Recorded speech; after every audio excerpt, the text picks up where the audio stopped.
welcome to our Law Excellence's unique initiative, Current Affairs for Beginners. Before starting the session, first let us see answers for the questions from our previous video.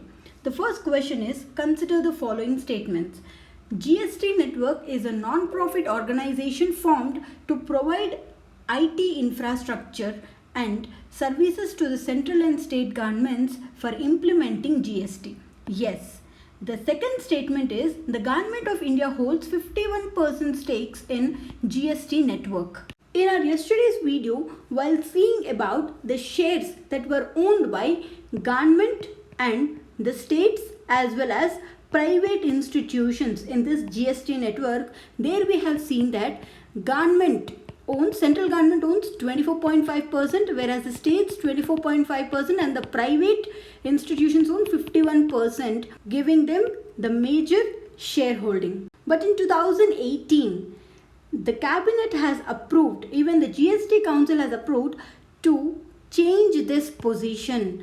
What it has decided is, it has decided to make the GST network 100% owned by the government, which led to the shares of 50 to 50 between central government as well as the states. So from this we can say the Government of India holds 100% stakes in GST network. So the second statement is incorrect. As only one is correct, the answer here is A, one only.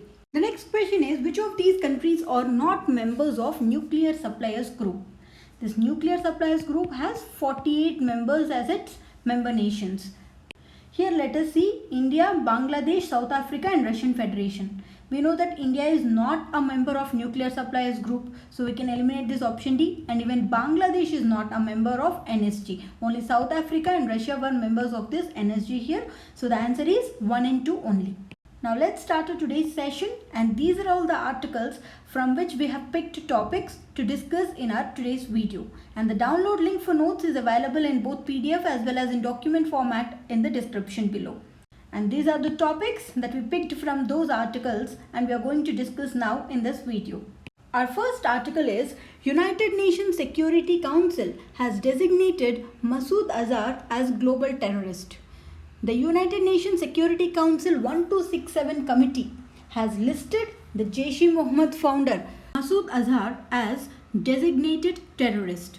If you look into the syllabus, in case of prelims, this article comes under current events of national and international importance, and from the mains point of view, it comes under GS paper 2 under the topic of important international institutions, agencies and their structure. Now from this article, we are going to see about what is this UNSC and UNSC 1267 committee. We have been discussing about this since so many days. So now let's revise it once again.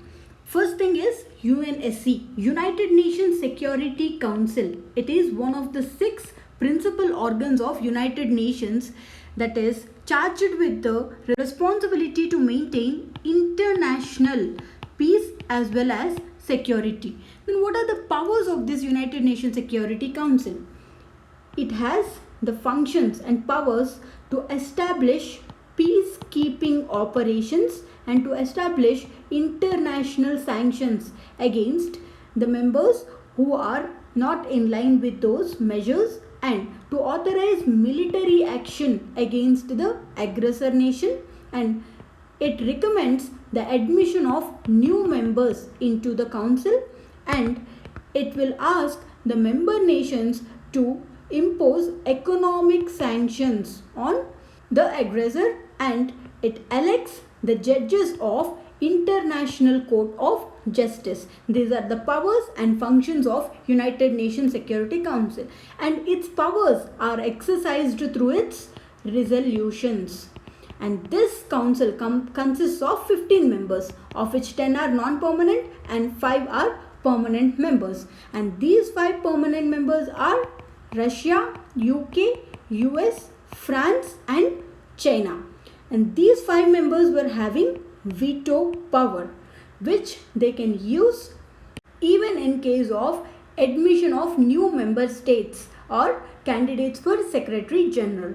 And here the 10 non-permanent members, they are elected on a regional basis and they serve for 2 years term.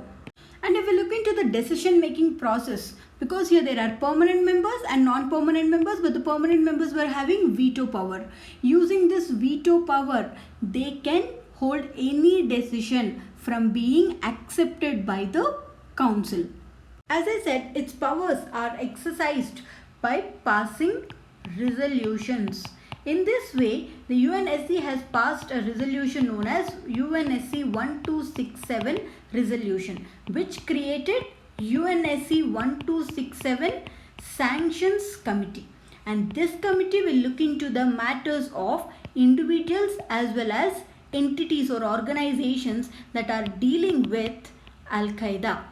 So if any individual or an entity is designated as a terrorist or terrorist organization under this UNSC 1267 list, then there will be a travel ban will be imposed on them, and financial penalties will be imposed on them, as well as their assets will be frozen.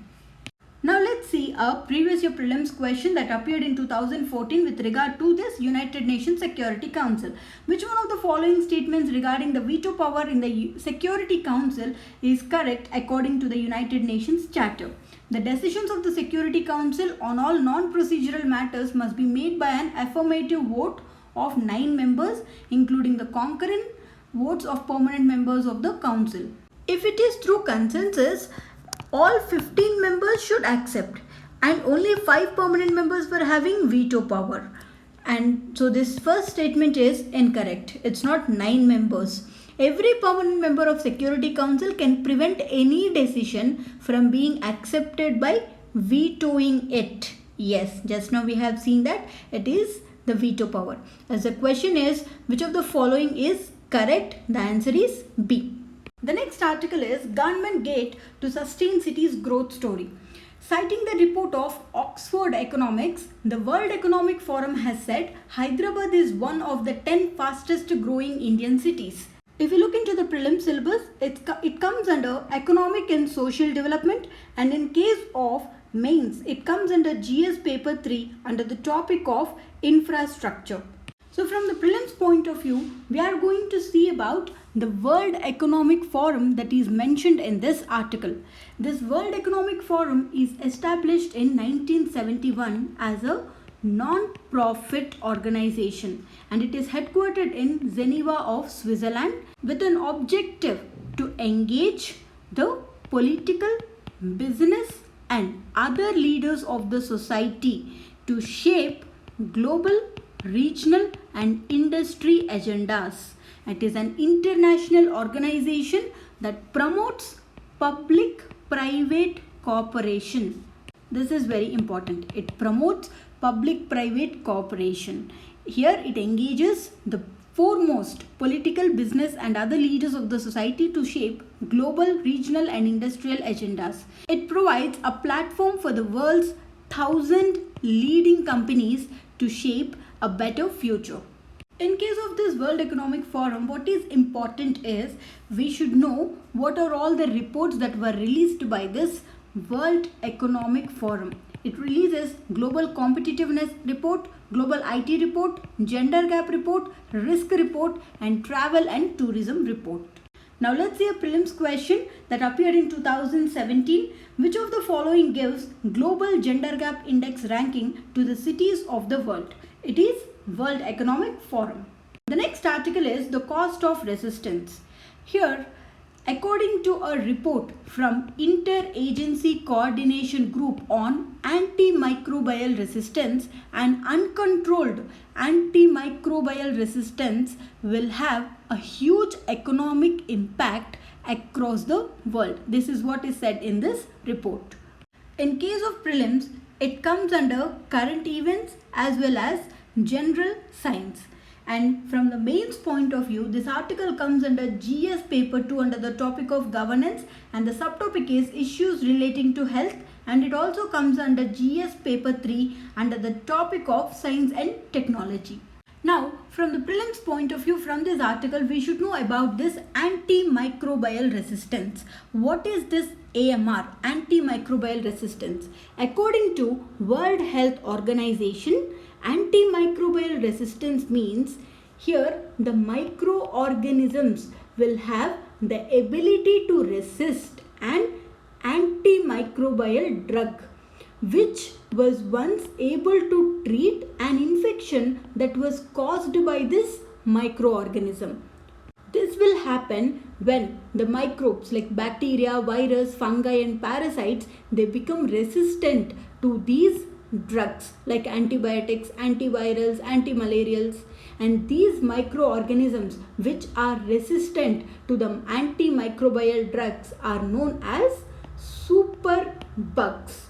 What it will result in? It will result in the medicines will become ineffective because the microorganisms have become drug resistant. They will not respond to the drugs, and it increases or it sustains the infections in the body, and it will result in spreading of this antimicrobial resistance to others. Here in this image you can clearly see that it will spread by giving antibiotics to food producing animals and crops, which will develop resistance towards that bacteria, and it will reach to humans through food. And even in hospitals which doesn't maintain proper cleanliness, even there this antibiotic resistance might develop. Now let us look into some of the causes for these antimicrobial resistance. Overusing of antibiotics will lead to drug resistance among the bacteria which will normally live in our bodies, and even the bacteria will also have natural resistance. Some certain types of bacteria will have this natural resistance, and lack of hygiene and poor sanitation, self medications, that is access to antibiotics without any prescription from doctor, and overuse of antibiotics for growth in poultry and livestock, and wastewater effluents from the antibiotic manufacturing units will lead to contamination of rivers and lakes, and poor infection control practices in hospitals and clinics. And also there is a cultural factor like mass bathing in the rivers during Kumbh Mela and all, which is a part of religious mass gathering occasion, will also result in this antibiotic resistance. Now let us look into some of the government actions taken to address this antimicrobial resistance. The first thing is Chennai Declaration.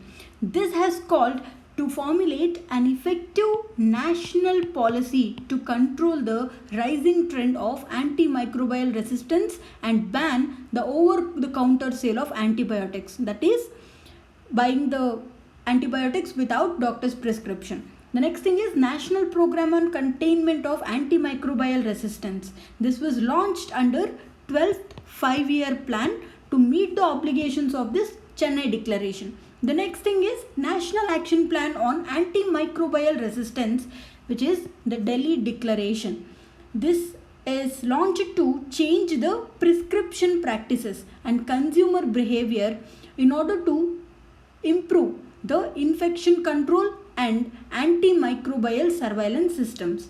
The next thing is Red Line Campaign on Antibiotics of 2016. This was launched in order to tell people not to use the medicines that were marked with red vertical line, including antibiotics without a doctor's prescription. And the next thing is Food Safety and Standards Regulation in Food Animals. These are the guidelines limiting the antibiotics in food products like fish and honey. The next article is Power Shift.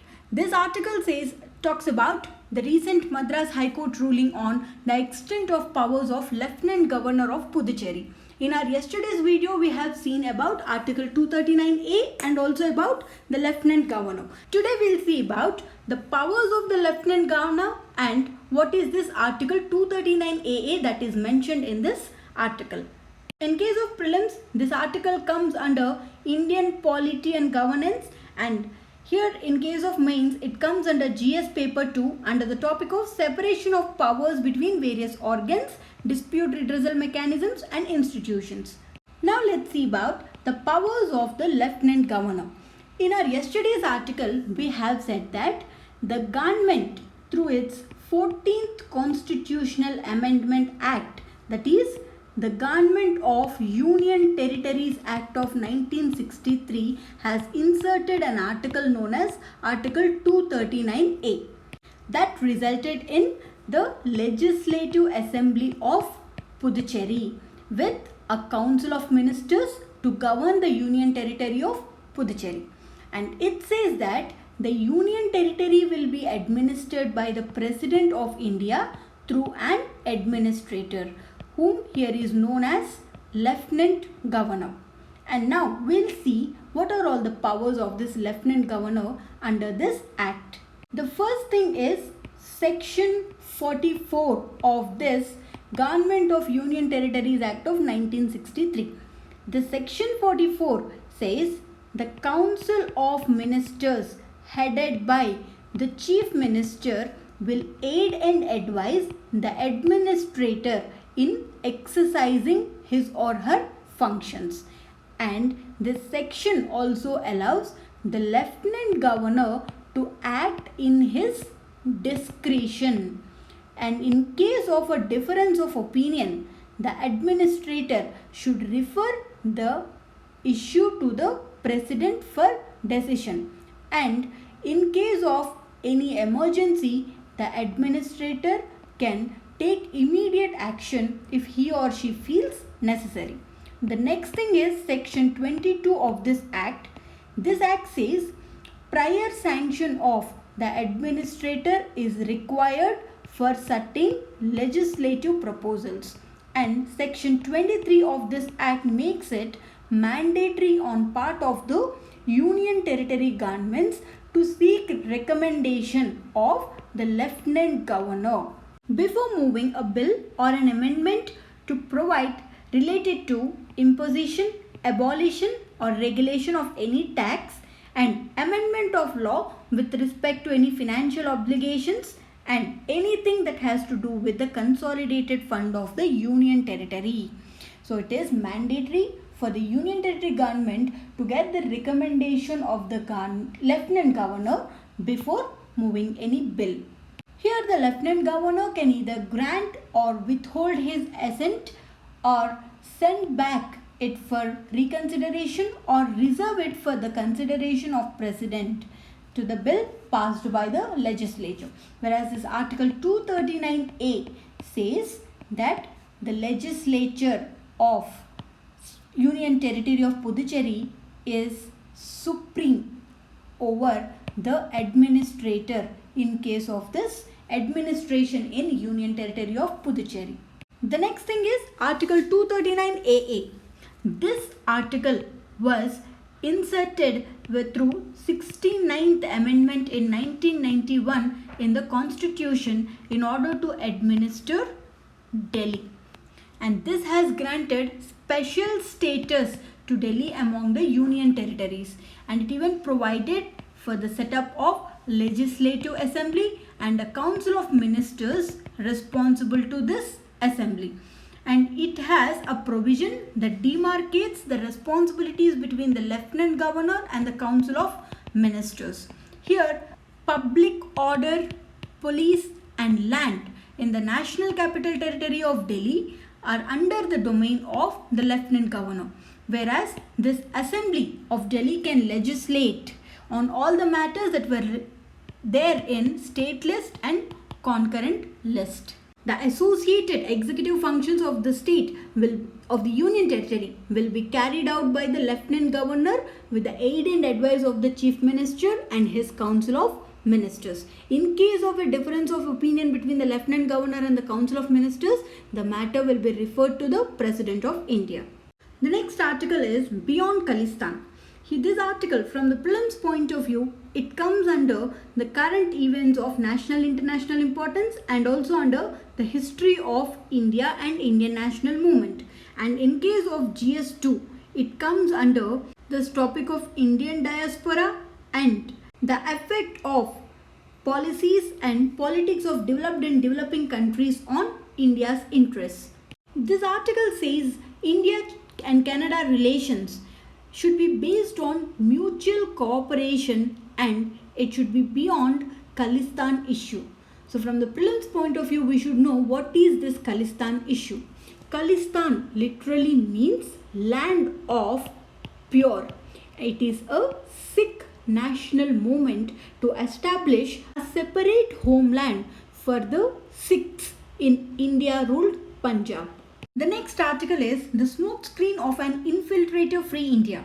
From the prelims point of view, this article comes under current events of national and international importance, and it also comes under geography, that too human geography, and it comes under Indian polity and governance. In case of mains, it comes under GS paper 2 under the topic of governance in the topic of historical underpinnings, evolution and Indian diaspora, and in case of GS paper 1, it comes under the topic of communalism. This article is about the promise of BJP government to implement National Register of Citizens in a phased manner all over the country if it is voted to power. So here from the prelims point of view, we should know three things from this article: Citizenship Amendment Bill, National Register of Citizens and Assam Accord. What is this Citizenship Amendment Bill?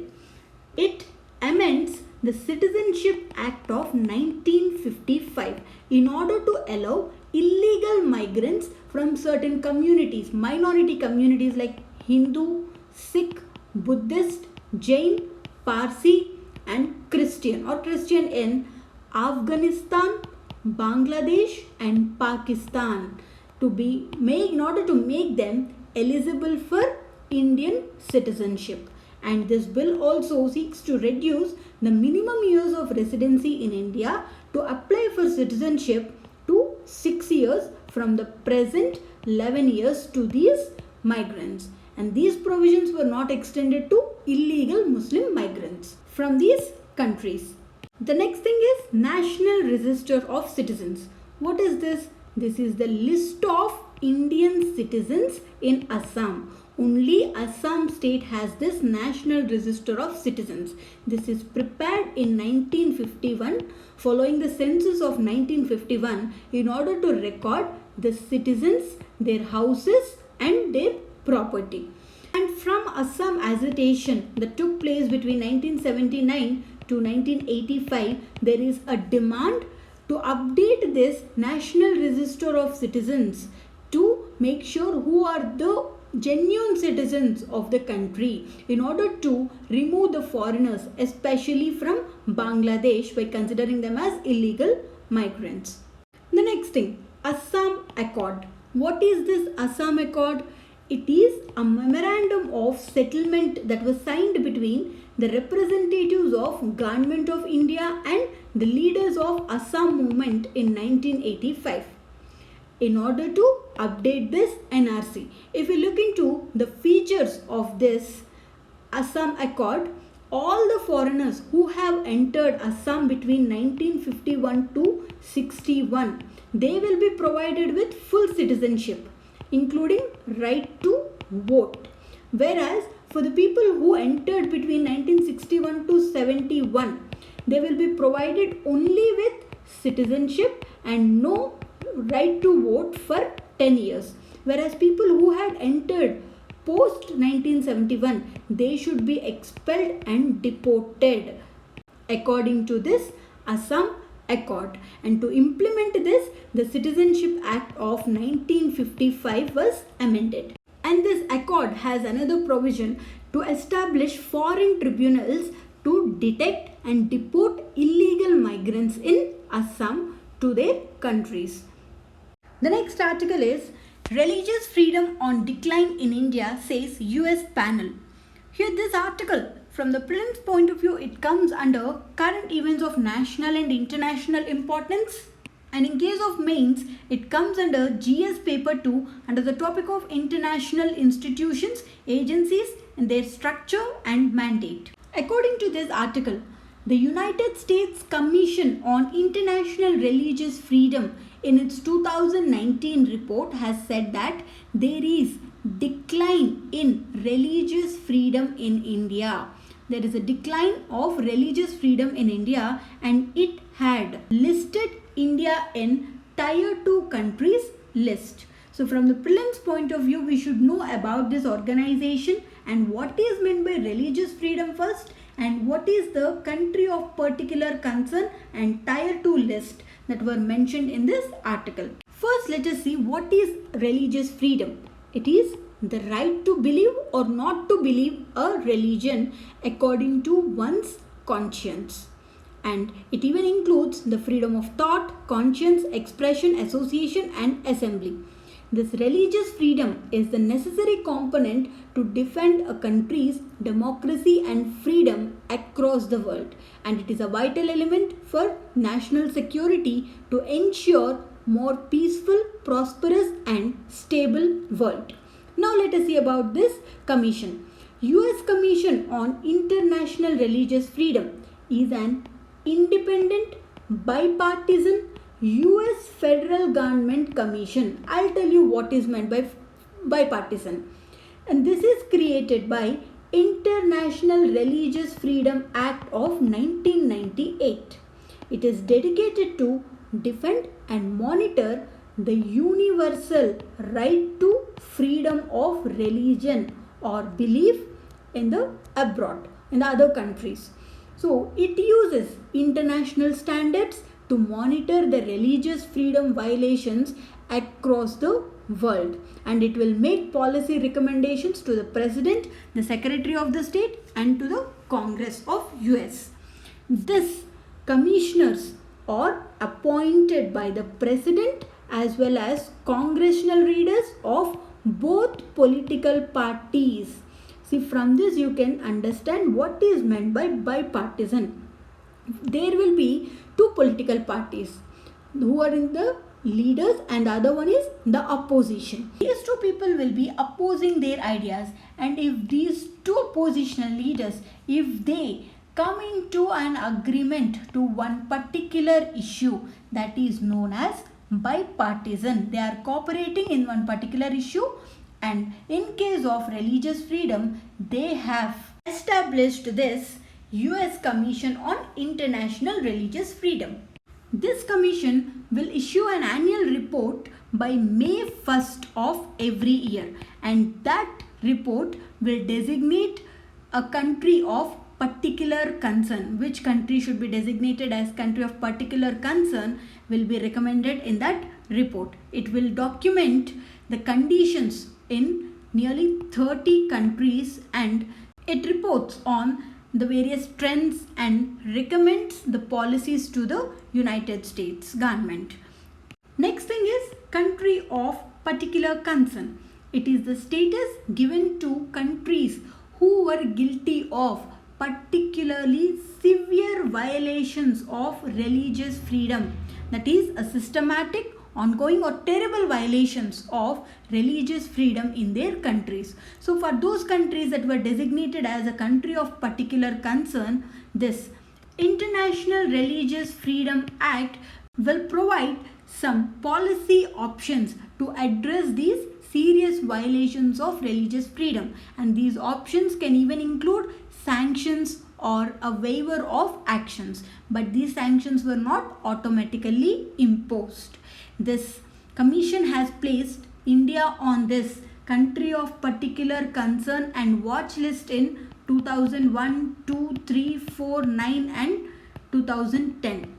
Now, what is this Tier 2 list? These are the list of countries where religious freedom conditions are not at the level of giving them a country of particular concern status. They are not that heavy, but these are the countries that require close monitoring because of the nature and extent of violations of religious freedom that were engaged in or tolerated by the governments. And the other Tier 2 countries along with India, that were reported are Afghanistan, Azerbaijan, Bahrain, Cuba, Egypt, Indonesia, Iraq, Kazakhstan, Laos, Malaysia and Turkey.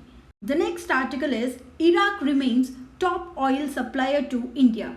From prelims point of view, this article comes under current events of national international importance and economic and social development, and in case of mains it comes under GS paper 3 under the topic of infrastructure and the subtopic is energy. According to this article, Iraq is India's top crude oil supplier, meeting India's 1/5 of total oil needs. So from the prelims point of view, in this article there is mention of Directorate General of Commercial Intelligence and Statistics, and this data regarding that Iraq is India's top crude oil supplier and how much amount of oil we are importing from the other countries was released by this Directorate General of Commercial Intelligence and Statistics. So from the prelims point of view, we should know about this organization, which is a principal authority on trade related information in India.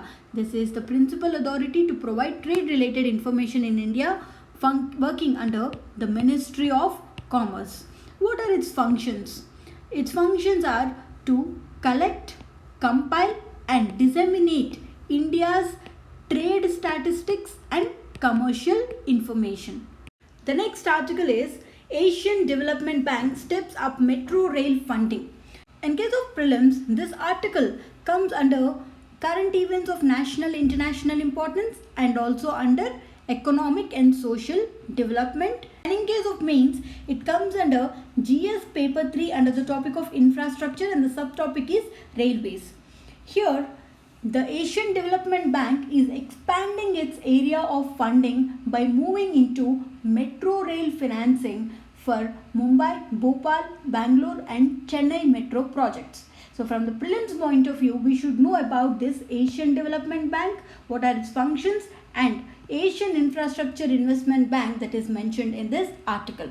Both these institutions were in detail discussed in our 25th April core video, and it starts at 23 minutes 31 seconds. Please look into that 25th April core video for Asian Development Bank and Asian Infrastructure Investment Bank details.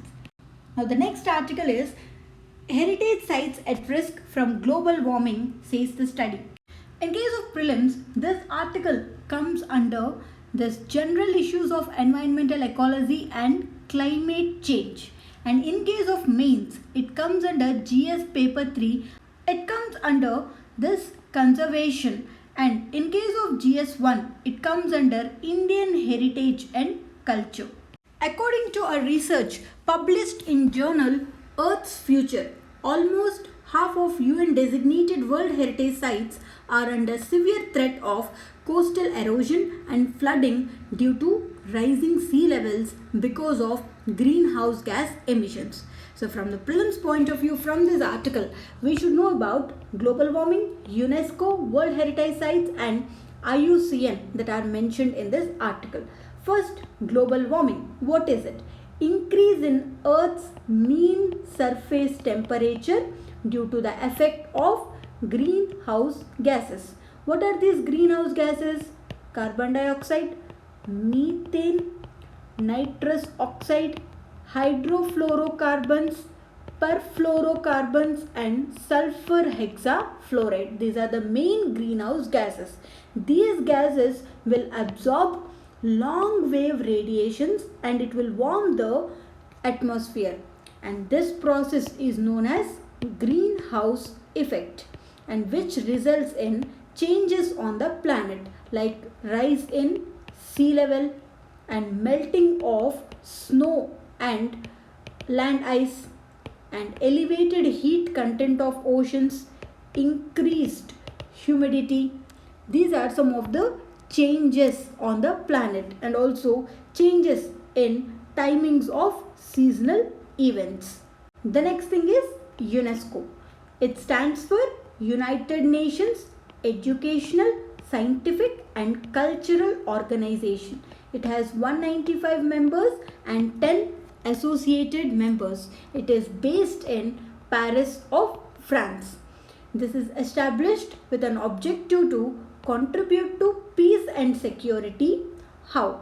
By promoting international collaboration through educational, scientific and cultural reforms in order to increase universal respect for justice, rule of law and human rights along with fundamental freedom as proclaimed in the United Nations Charter.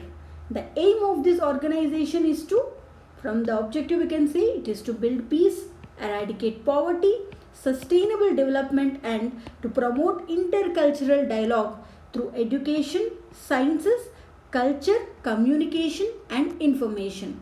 And the 5 programs this organization focuses to achieve its objective is education, natural sciences, social or human sciences, culture, communication and information. The next thing is World Heritage Sites. This UNESCO in 1972, it has adopted a resolution for Convention concerning the protection of world cultural and natural heritage. So what is a World Heritage? It is a designation given to a place on earth which is having an outstanding universal value to the humanity, that could have a cultural importance or natural importance or mixed value, cultural and natural. And this World Heritage Site is a place on earth which will have special cultural or physical significance and outstanding universal value to the humanity. It can be a building, a city, a desert, forest, an island or a lake or a monument or any mountain. And this World Heritage Site will be listed by this UNESCO in order to raise awareness among citizens and the governments for heritage preservation, in order to increase the level of protection and conservation given to the heritage properties. Some of the examples in India are, we'll see like this. The cultural is Ajanta and Ellora caves of Maharashtra. Natural, Kaziranga National Park in Assam and Western Ghats. They were designated as World Heritage Sites, natural World Heritage Sites. Mixed, that is, which is having both cultural as well as natural significance, is Kanchenjunga National Park in Sikkim. And the next thing is IUCN, which stands for International Union for Conservation of Nature, founded in 1948. This is also known as World Conservation Union. Its mission is to conserve biodiversity. Conserving biodiversity, from the name itself we can say it is the world's largest and oldest global environmental organization with its headquarters in Gland near Geneva in Switzerland, and it has an official observer status at United Nations General Assembly. What does it do?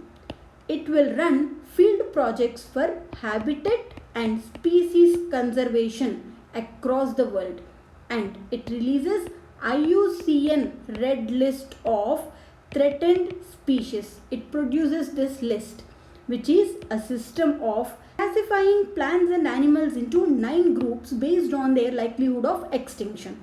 And the next thing is IUCN List of Ecosystems, which will measure the risks to the ecosystems. Now let's see at today's prelims questions. The first question is the Article 239A deals with. The next question is with regard to the National Register Citizens in news, which of the following statements is or are true about NRC? Try to answer these questions and post your answers in the comment box. In a tomorrow's video, we'll see explanation for these questions. And the download link for notes in PDF as well as in document format is available in the description below. You can download the notes from there. Thank you.